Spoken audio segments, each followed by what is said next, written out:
Boa tarde, na paz de nosso Senhor e Salvador Jesus Cristo. Vai tudo bem com vocês, meus irmãos?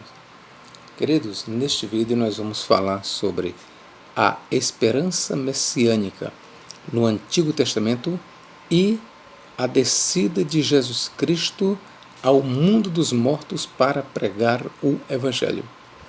Repito, a esperança messiânica no Antigo Testamento e a descida de Jesus Cristo ao mundo dos mortos, ou seja, ao Hades, para pregar o Evangelho. Eu sou o professor Nathaniel Mendes de Castro e você é muito bem-vindo a este canal, ok, queridos? Bom, este assunto, meus irmãos, para efeito de introdução, eu já digo para os senhores que este assunto ele foi bastante ventilado na igreja primitiva. A narrativa da descida de Cristo ao mundo dos mortos para pregar o Evangelho aos que estavam no Hades é ventilada, por exemplo, Inácio aos Magnésios, capítulo 9, versículo 2, Ireneu de Leão, Demonstração, capítulo 78, Justino Mártir, Diálogo, 72:4, Orígenes contra Celso, 11:43, Clemente de Alexandria, Estrômata, 6:6, Oráculos Sibilinos, 6:410, Epifânio de Salamina, Panarion, 24.9.6, Ireneu de Leão contra as heresias, livro 4, 27.2, e temos capítulo 5, 31.2, Hipólito de Roma, Tratado sobre Cristo e o Anticristo, 26.45, e temos também Tertuliano sobre a alma, 55. Bom, eu trouxe aqui algumas citações, meus irmãos, mas este assunto ele foi bastante ventilado nos pais da igreja. Era uma realidade, veja bem, a narrativa de Cristo, a sua descida ao Hades para pregar o Evangelho aos mortos, era crida entre os pais da igreja. Ok, meus irmãos? Então, como introdução, eu já fiz logo a citação em vários dos pais da igreja. Então vamos começar aqui pela esperança messiânica no Antigo Testamento. A visão que eu vou trazer aqui nas leituras do Antigo Testamento é uma visão cristã, ok, meus irmãos? Então deixo bem claro que a interpretação que eu trarei aqui para as passagens do Antigo Testamento é uma visão a partir de um olhar cristão. Gênesis 49, 18, olha o que diz aqui.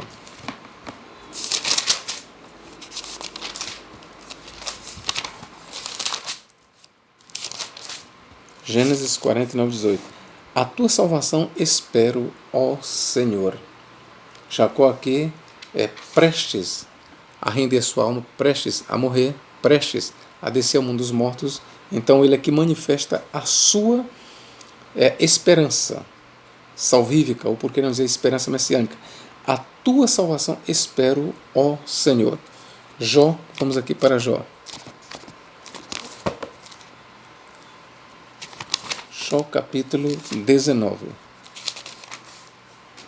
Aí vamos ler aqui o versículo Jó 19 e versículos Jó 19, vamos ver se é isso mesmo. Jó capítulo 17, vou fazer a correção eu mesmo aqui. Jó capítulo 17, versículos 15 e 16. Onde estaria então agora a minha esperança? Sim, a minha esperança. Quem a poderá ver? Ela descerá até os ferrolhos do Sheol, quando juntamente no pó teremos descanso. Então, o que nós temos aqui, meus irmãos, é uma esperança salvífica e, por assim dizer, messiânica de Jó. Jó aqui, ele estava sofrendo, mas ele acreditava que mesmo ele descendo ao pó, mesmo ele indo até ao Sheol, para onde todos os homens iam, mas ainda assim ele tinha esperança de que a sua esperança redentora até ele um dia desceria. Ela descerá até os ferrolhos do Seol, quando juntamente no pó teremos descanso. Salmo 16:10. Olha o que diz aqui. Salmo capítulo 16 e versículo 10. Que é um salmo de Davi, pelo menos atribuído a Davi. Pois não deixarás a minha alma no Sheol, nem permitirás que o teu santo veja a corrupção. Bom, esse versículo eu adianto que no Novo Testamento ele é cristianizado, ele é reinterpretado. E o cristianismo, ainda que atribua as palavras a Davi, todavia, na interpretação cristã, o que nós temos aqui é uma profecia que fala da estadia de Cristo no Hades.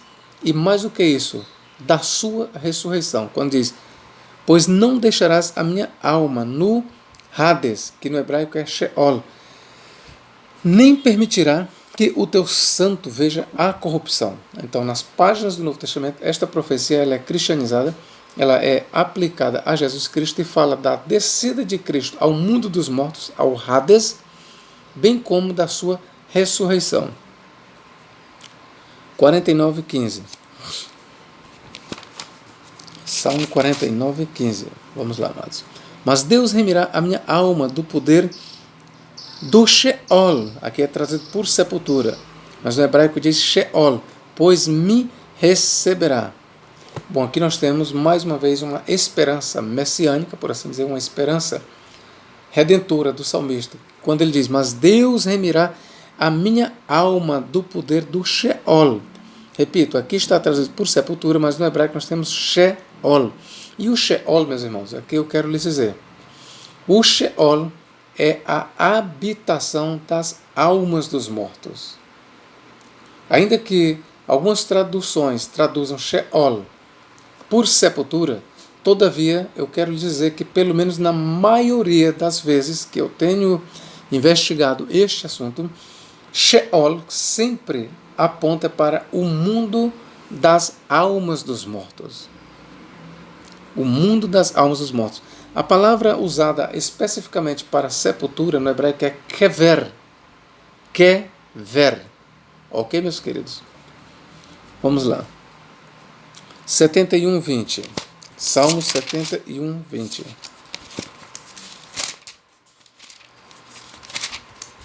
O que o salmista nos diz?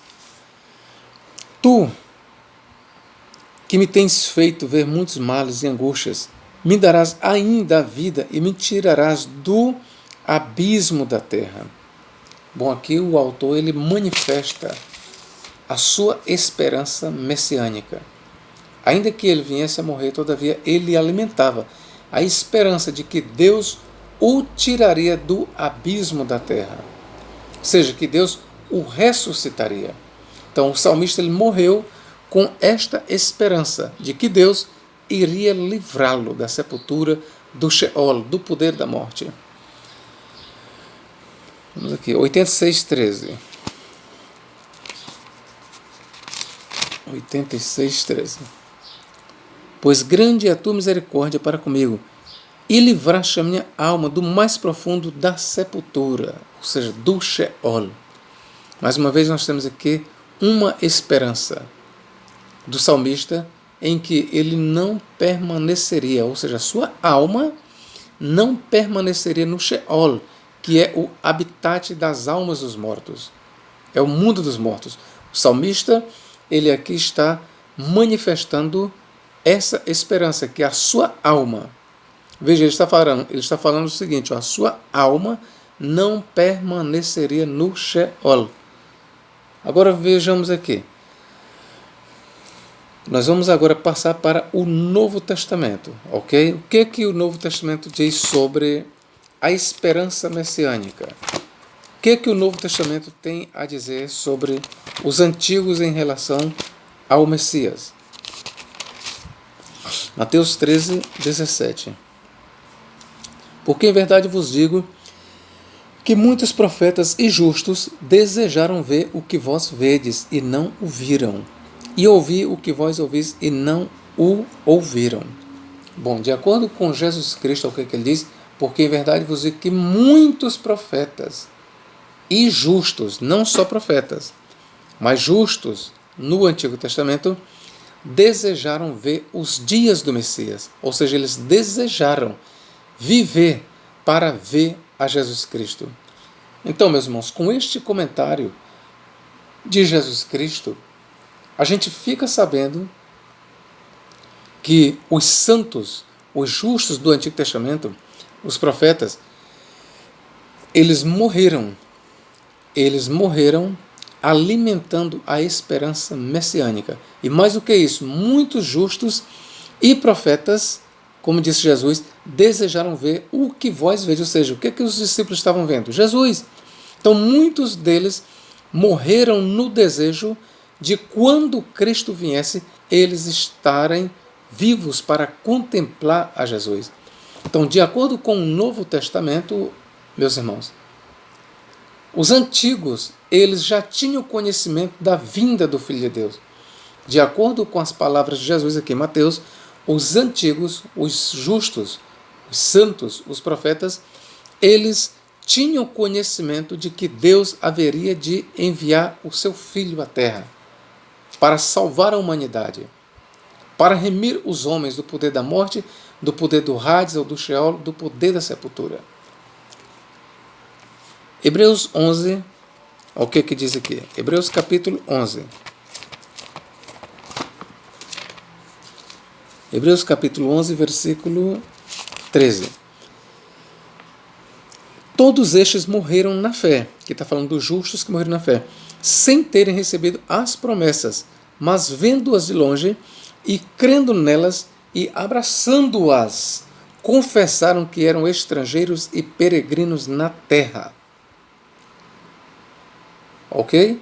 Aqui, neste comentário do autor do tratado aos Hebreus, ou da carta aos Hebreus, ele aqui diz que os justos do Antigo Testamento, todos aqueles que morreram na fé, eles tinham a esperança messiânica. Ok, meus irmãos? Morreram na fé, eles não receberam as promessas, mas eles abraçaram a causa. Morreram na fé de que eles receberiam as promessas divinas. Versículo 23 e 26, o que diz aqui do mesmo capítulo. Pela fé Moisés, já nascido, foi escondido 3 meses. Pela fé, agora eu quero lhe explicar, pela fé. Pela fé de quem? Da irmã dele, que escondeu. Agora, que tipo de fé o autor tem em mente aqui? A fé messiânica, a fé no Messias vindouro. Ok, meus irmãos? Todas as vezes que você lê fé aqui no capítulo 11 de Hebreus, saiba que o autor está tratando aqui da fé messiânica, da fé em Cristo, da fé no Cristo vindouro. Ok?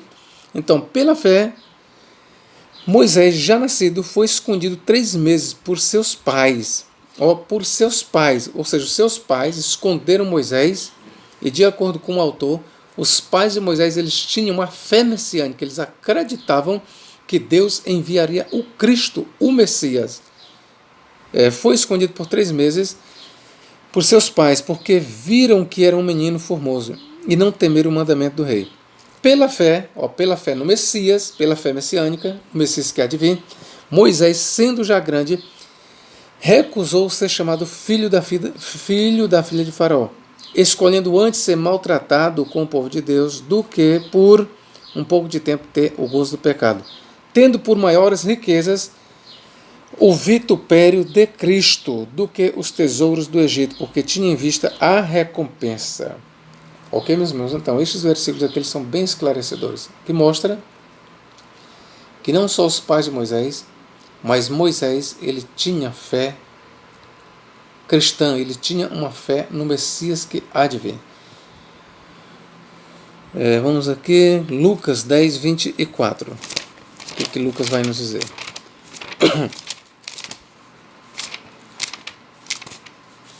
Lucas capítulo 10.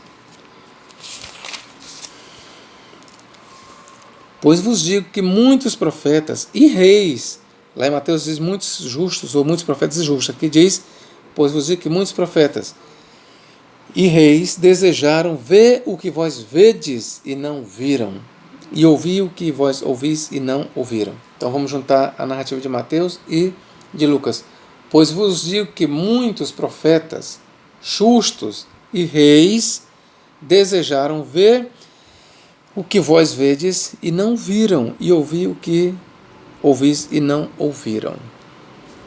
Então, de acordo com a narrativa do Novo Testamento, os santos do Antigo Testamento, eles acreditavam que o Messias viria. E ainda que eles viveram de acordo com a lei, ainda que eles vivessem, repito, de acordo com a lei, todavia os seus olhares estavam voltados para o futuro, para a vinda futura do Messias, ao ponto de eles desejarem ardentemente estarem vivos quando o Messias se manifestasse aqui na terra. De acordo com Jesus Cristo, muitos santos do Antigo Testamento, profetas, reis e justos, desejaram lhe ver pessoalmente e lhe apalpar. Vamos aqui. Atos 3, 22 e... o que diz aqui? Atos, capítulo 3, versículos 22 e 24. Vamos lá. Porque Moisés disse: o Senhor vosso Deus levantará dentre vossos irmãos um profeta semelhante a mim, e a ele ouvireis em tudo quanto vos disser.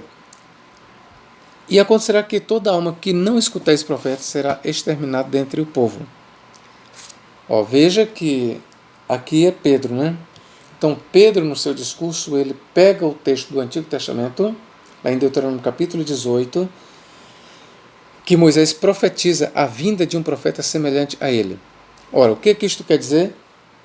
Para Pedro, para o Novo Testamento, Moisés, ele estava profetizando a vinda de Jesus Cristo. Moisés não só profetizou a vinda de Jesus, mas ele sabia de quem ele estava falando.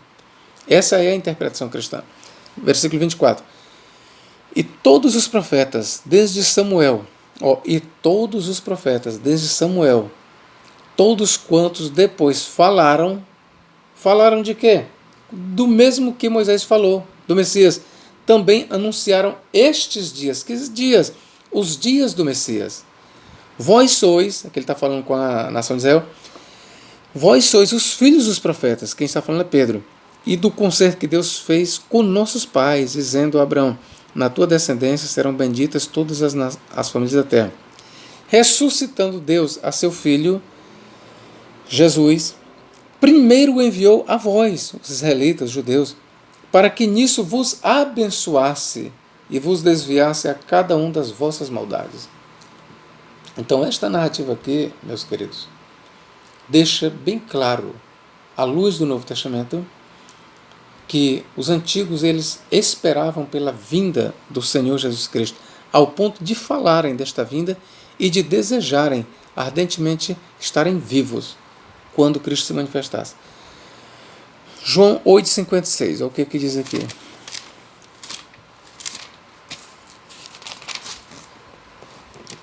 Abraão, vosso pai, exultou por ver o meu dia, e viu e alegrou-se. Viu como? Em visões, em parábolas. Né?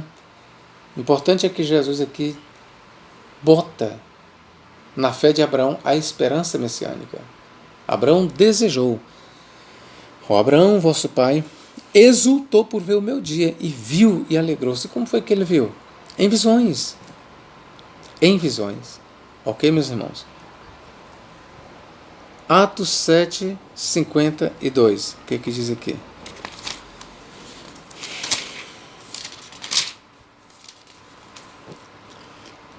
A qual dos profetas não perseguiram vossos pais, até mataram os que anteriormente anunciaram a vinda do justo, do qual vós agora fostes traidores e homicidas. Está bem aqui mais um versículo que diz que a vinda de Jesus Cristo foi anunciada pelos profetas. Judas 14. Aqui eu vou citar de memória. Destes também profetizou Enoque, o sétimo, depois de Adão, dizendo: Eis que é vindo o Senhor com seus milhares de santos e anjos, para executar juízo e vingança sobre os ímpios. Então, de acordo com o Novo Testamento, Enoque, ele profetizou sobre a vinda de Jesus Cristo, com poder e grande glória. Ora, se Enoque, que foi um antediluviano, profetizou sobre a vinda de Jesus, ele tinha consciência da vinda de Jesus. Ok, meus irmãos? Aqui nós temos também João 12:41, que se refere à visão de Isaías capítulo 6. E ele faz uma conexão e ele vai dizer, João em 12:41, que Isaías, quando falou daquela glória, quando relatou aquela glória, na verdade ele estava vendo ali, era o Senhor Jesus Cristo, ele estava falando da glória de Jesus Cristo. Ok? Estava falando da glória de Cristo. Então, irmãos, feito esta leitura, agora nós vamos para os relatos da descida de Jesus Cristo ao Hades. E o que é o Hades? É a habitação dos espíritos e das almas dos mortos. O texto que nós vamos começar é 1 Pedro, capítulo 3. 1 Pedro 3, 18 e 19. O que diz? Porque também Cristo padeceu uma vez pelos pecados, o justo pelos injustos, para levar-nos a Deus, mortificado na verdade, na carne, grife, na carne, mas vivificado pelo Espírito. Nesta tradução aqui diz vivificado pelo Espírito, dando a ideia de ressuscitado pelo Espírito. Só que no original grego, eu vou ler aqui para os senhores. No original grego, a tradução vivificado pelo Espírito, ela não é feliz. A melhor tradução, de acordo com o original grego, é esta que eu vou fazer aqui para vocês. Eu vou ler o texto em grego e ler para os senhores. Vamos ver aqui.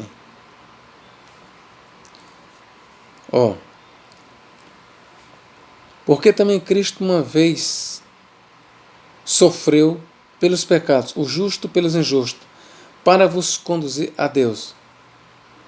Por um lado, tendo sido morto na carne, foi vivificado por outro lado, no Espírito. A palavra no original grego, que aqui foi traduzida em Almeida, vivificado pelo Espírito, nós temos, na verdade, é assim, Zoopoietes. Vou repetir. Zoopoietes de pneumati. Traduzido literalmente é vivificado no Espírito. No grego, pneumati é traduzido no Espírito.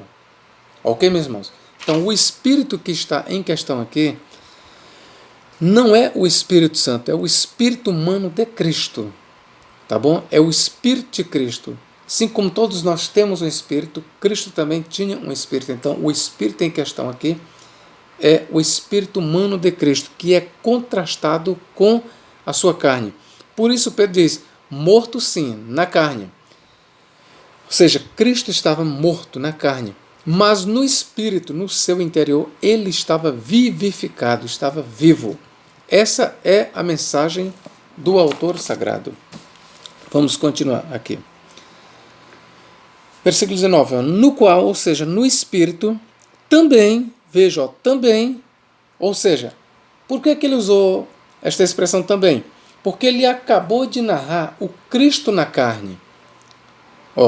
Porque também Cristo padeceu uma vez pelos pecados, o justo pelos injustos, para levar-nos a Deus, mortificado na carne, ou seja, morto, na verdade, na carne, mas vivificado no Espírito, no qual, ou seja, no Espírito, também foi e pregou aos espíritos em prisão. Quem são os espíritos em prisão aqui, queridos? Não são anjos caídos, conforme dizem alguns intérpretes. Os espíritos em prisão aqui, de acordo com alguns intérpretes, são anjos caídos, eles recorrem para a narrativa do livro de Enoque. É bem verdade que lá no livro de Enoque nós temos um quadro um tanto similar de Enoque indo até aos espíritos caídos que estavam no Hades, e lá Enoque proclama a condenação deles. E os espíritos ali caídos são anjos, anjos caídos. Mas os espíritos aqui em prisão não são anjos. Aqui são espíritos humanos desencarnados.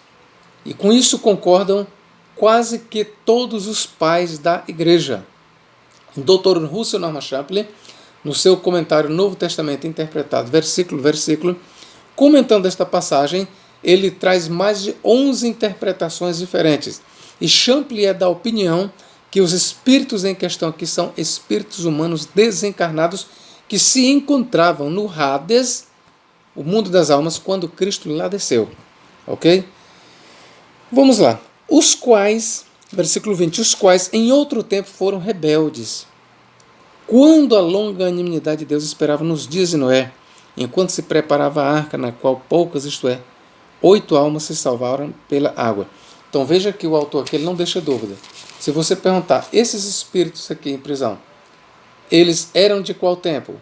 O autor vai dizer, os quais em outro tempo foram rebeldes. Então aqui está em questão espíritos de homens que foram rebeldes. Quando? Quando a longanimidade de Deus esperava nos dias de Noé, enquanto se preparava a arca, na qual poucas, isto é, 8 almas se salvaram. Então, os espíritos aqui, nesta leitura, em questão, são os espíritos de homens rebeldes que foram levados pelas águas do dilúvio. Ok, meus irmãos? Que foram levados pelas águas do dilúvio. E aqui, versículo 19 diz, no qual, ou seja, Cristo no Espírito, também foi e pregou aos espíritos em prisão. Bom, este pregar aqui, ele proclamou. Agora, ele pregou o que, meus queridos? Ele pregou o que? De acordo com alguns intérpretes, não estaria em foco aqui uma pregação de Jesus Cristo para salvar, e sim uma pregação para condená-los, ou seja, para confirmar a condenação daqueles que já estavam presos no Hades. Por isso é que aqui são chamados de espíritos em prisão. Ok? Então, de acordo com alguns intérpretes, sim, Cristo aqui foi levar uma pregação, uma mensagem, uma proclamação aos mortos do Hades, ou no Hades. Mas a proclamação em questão aqui não visava a salvação deste grupo. Visava, sim, confirmar a sua condenação. Porém, eu quero chamar a sua atenção para uma coisa. Ainda que assim seja, ainda que assim aqui seja, eu quero lhe mostrar o outro lado da moeda. Vamos aqui para 1 Pedro 4, versículos 5 e 6, que é a continuação da narrativa. Os quais hão de dar conta ao que está preparado para julgar os vivos e os mortos, vivos e mortos na carne, vivos na carne, mortos na carne. Porque por isso foi pregado o Evangelho também aos mortos, para que na verdade fossem julgados segundo os homens na carne, mas vivessem segundo Deus em espírito. Ok, meus irmãos? Bom, vamos lá. Meus queridos, de acordo com esta narrativa, se os espíritos em prisão lá são os mesmos mortos que ouviram o Evangelho aqui, são os mesmos, o mesmo grupo, pois você pode ter certeza que por aqui a gente tira dúvida. O que Cristo pregou ali foi o Evangelho. Por quê? Porque aqui está dizendo, porque por isto foi pregado o Evangelho, está claro, o Evangelho. Que Evangelho? Significa boas novas de salvação. Também aos mortos, para que, na verdade, fossem julgados segundo os homens na carne, ou mesmo tendo sido julgados segundo os homens na carne, vivessem segundo Deus em espírito. Ou seja, esses que ouviram o Evangelho, eles foram julgados segundo os homens na carne. Eles receberam julgamento na carne. Mas a razão de Jesus descer até eles e lhes pregar o evangelho aos mortos foi para que eles vivessem segundo Deus em espírito. E aqui, queridos, nós não podemos, mas jamais nós podemos admitir que essa situação, viver segundo Deus em espírito, se aplique a ímpios. Não. Viver segundo Deus em espírito, ou no espírito, conforme queira, que esta pessoa esteja viva ou morta no Hades, mas uma vez que ele ouviu o Evangelho, cujo objetivo era que ele vivesse segundo Deus em espírito, aqui só pode ser aplicado para salvos, meus irmãos. Ok? Aqui só pode ser aplicado para salvos. Bom, e se você voltar para a narrativa de 3, 18 a 20, aí você vai dizer, professor, mas os espíritos lá estão associados aos rebeldes que pereceram nas águas do dilúvio. Bom, meu irmão, eu quero aqui chamar a sua atenção para uma coisa.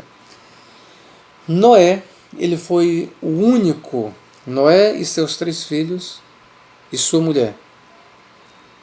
E as mulheres e seus filhos, né? Foram os únicos 8 pessoas a entrarem na arca. A narrativa do Gênesis ela é muito breve, ela é muito curta, ela não é cheia de detalhes. Mas eu quero que você saiba, aqui eu vou lhe dizer sem medo, nem todos os que morreram ali nas águas do dilúvio foram condenados. Como professor, nem todos, meus irmãos. De acordo com análise numerológica, Matusalém, ele morreu exatamente no mesmo ano do dilúvio. Pode ser que ele tenha morrido antes, sim, mas não pense você, meus queridos, que todos os que morreram ali pelas águas do dilúvio foram condenados. Professor, isto é uma heresia. Eu vou lhe provar que não é. Primeiro, eu quero lhe mostrar que não foram só adultos que morreram. Ali havia crianças. A sentença foi para todos. Não foram só adultos, mas havia crianças que morreram nas águas do dilúvio. Mulheres grávidas morreram pelas águas do dilúvio. E aí agora eu pergunto para você. E as mulheres grávidas que morreram? Os filhos delas foram condenados? Não. Apesar de que aqueles que dizem e acreditam na predestinação, no fatalismo, dizem não, todos aqueles que morreram ali no dilúvio foram predestinados para a condenação. Essa resposta, ela é, biblicamente falando, ela é herética. A Bíblia não dá suporte para essa resposta. A verdade é que nem todos os que morreram no dilúvio foram condenados. Muitos homens e muitas mulheres que morreram ali nas águas do dilúvio receberam sim a sentença do julgamento de Deus, mas nem todos foram condenados. Foram rebeldes quanto à palavra de Deus? Sim. Deus esperou que eles se arrependessem? Sim. Mas todos os que morreram foram condenados? Não. E a maior prova é que Jesus Cristo, está escrito em 1 Pedro, que ele desceu e pregou aos espíritos em prisão. Pregou o quê? Aí você vai para 1 Pedro 4, 6. Pregou o evangelho aos que estavam mortos. Meus irmãos, o evangelho significa boa nova de salvação. Ore para quem Cristo pregou, para aqueles que receberam sim o juízo no dilúvio. Na carne eles foram condenados. Mas isso não quer dizer que o seu espírito foi condenado. Eles ficaram no Hades, eles foram no Hades, eles foram para o Hades, para o Sheol, sim. Mas eles tiveram um encontro com o Messias. E o que eu estou lhe dizendo aqui, isso é narrado pelos pais da igreja, conforme eu já falei na introdução. A maioria dos pais da igreja, eles diziam que Jesus Cristo foi e pregou salvação aos finados, aos mortos, que morreram na sua esperança. Repito, Cristo foi ao Hades e pregou o evangelho da salvação. O evangelho exatamente quer dizer isso, mensagem de salvação. Cristo foi aos habitantes do Hades e pregou-lhes o Evangelho. Para todos, não. O Evangelho foi pregado para aqueles que morreram na esperança messiânica. Esta é a verdade, ou que você goste ou que você não goste. Professor, mas eu nunca tinha ouvido isso. O que eu ouvi é que todos, com exceção de Noé, foram condenados. Irmãos, isso aqui é uma questão de lógica, de pensar. Nem todos os que morreram no dilúvio foram condenados. A narrativa de Pedro mostra isso, que o Evangelho foi pregado para eles. Foram condenados na carne, conforme Pedro diz, mortos sim, na carne. Pedro não nega que eles morreram na carne, mas vivessem segundo Deus em espírito. Por que o Evangelho foi pregado a eles? O Evangelho foi pregado a eles porque morreram na carne, foram sentenciados na carne, mas eles ouviram o Evangelho para viverem segundo Deus em espírito. É só você ler 1 Pedro 4,6. Para que vivessem segundo Deus em espírito. Ok, meus queridos? Então vamos aqui. Já lemos 1 Pedro, nós temos aqui Romanos 10,7. O que é que diz Romanos? O principal texto da descida de Cristo ao Hades é esse que eu leio. Os outros podemos contar eles como acessórios. 10,7 de Romanos. Ou, quem descerá ao abismo, isto é, a trazer dentre os mortos a Cristo? O abismo aqui é uma referência ao Hades, ao Sheol. Repito, ou quem descerá ao abismo, isto é, a trazer a Cristo dentre os mortos? Está bem que aqui Paulo ele faz alusão à descida de Cristo ao Hades, ao mundo dos mortos. Ele não entra em pormenores, mas aqui você pode ter certeza que Paulo está falando do momento em que Cristo desceu ao mundo dos mortos. Ok, meu irmão? Efésios 4, 8, 10. O que Paulo diz? Vamos lá. Pelo que diz, subindo ao alto, levou o cativeiro e deu dons aos homens. Ora, isto, ele subiu, que é Cristo, que é senão que também antes tinha descido às partes mais baixas da terra. Ora, meu irmão, esta expressão, as partes mais baixas da terra, não é uma alusão à sepultura, conforme equivocadamente ensinam alguns. A expressão as partes mais baixas da terra é uma referência ao Hades, que de acordo com os antigos ficava nas partes mais interiores, mais baixas da terra. Lá no fundo, lá no núcleo, no coração da terra.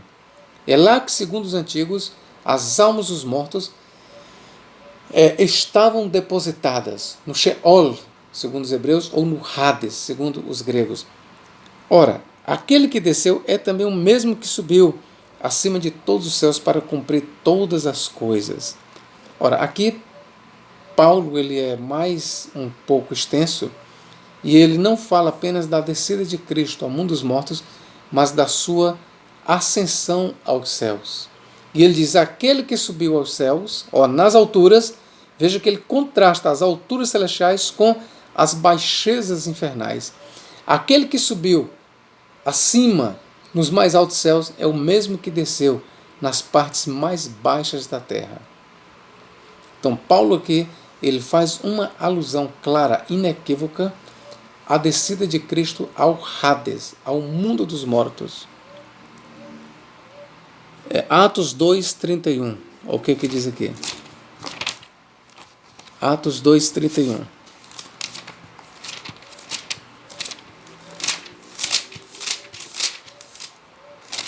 O que diz? Nesta previsão, disse da ressurreição de Cristo que a sua alma não foi deixada no Hades, nem a sua carne viu a corrupção. Bem aqui, meus queridos, Pedro, no seu discurso, ele está interpretando o Salmo 16:10, e ele diz, nesta previsão, Davi diz da ressurreição de Cristo que a sua alma não foi deixada no Hades, na sepultura, não. A palavra Hades ela não é aplicada no Novo Testamento à sepultura. Hades, sempre no Novo Testamento, é aplicada a região dos mortos, das almas. Nem a sua carne viu a corrupção. Vamos lá. Mateus 12,40 diz: pois assim como Jonas passou 3 dias e 3 noites no ventre do grande peixe, assim o Filho do Homem passará 3 dias e 3 noites no seio da terra, ou no coração da terra. Então as expressões seio da terra ou coração da terra não é uma alusão à sepultura. O que Cristo está dizendo não é que ele passou 3 dias e 3 noites na sepultura. Ele está falando, o Filho do Homem passará 3 dias e 3 noites no Sheol, ou no Hades. Em outras palavras, com os mortos, com os espíritos. É isso que Cristo está falando, irmãos. Todas essas passagens que eu estou lendo para vocês, todas elas, biblicamente falando, elas confirmam a crença na imortalidade da alma, confrontando assim a ideia adventista de que o homem não tem uma alma que sobreviva à morte do corpo. As testemunhas de Jeová também dizem que o homem não possui uma alma que sobreviva à morte do corpo. Mas, biblicamente falando, eles estão errados, porque essas passagens mostram claramente que o homem tem uma alma que sobrevive à morte do corpo. Ok, meus irmãos? Apocalipse 1,18 diz: eis que estou vivo, estive morto, mas estou vivo para todo sempre, e tenho nas mãos a chave ou as chaves da morte e do Hades. Ora, veja que nós temos uma figura de linguagem, mas há uma realidade por trás disso. Chaves não são chaves literais. Chaves nas mãos de Cristo representa poder, autoridade. O que ele está dizendo é o seguinte: tenho nas minhas mãos, eu tenho o poder sobre a morte, porque eu ressuscitei, e tenho poder sobre o Hades, porque de lá a minha alma saiu. É isso que Cristo está dizendo, irmãos. Então, em Apocalipse 1,18, ainda que não tão detalhadamente, mas nós temos uma referência a Cristo, ou a sua ida ao Hades. A maior prova disso é que ele diz: tenho nas mãos as chaves da morte e do Hades. Jamais Cristo poderia dizer: tenho nas mãos as chaves da morte e do Hades, se ele não tivesse passado pela morte e ressuscitado, e se ele não tivesse, ou o seu espírito tivesse passado lá pelo Hades e de lá não tivesse saído. Ok, queridos? Então, meus irmãos, eu espero que você tenha gostado deste vídeo. Ok? Eu espero sinceramente. E se eu lhe ajudei em algum momento, eu gostaria que você fizesse a sua inscrição neste vídeo. Que Deus em Cristo nos abençoe e nos guarde para todo sempre. Amém.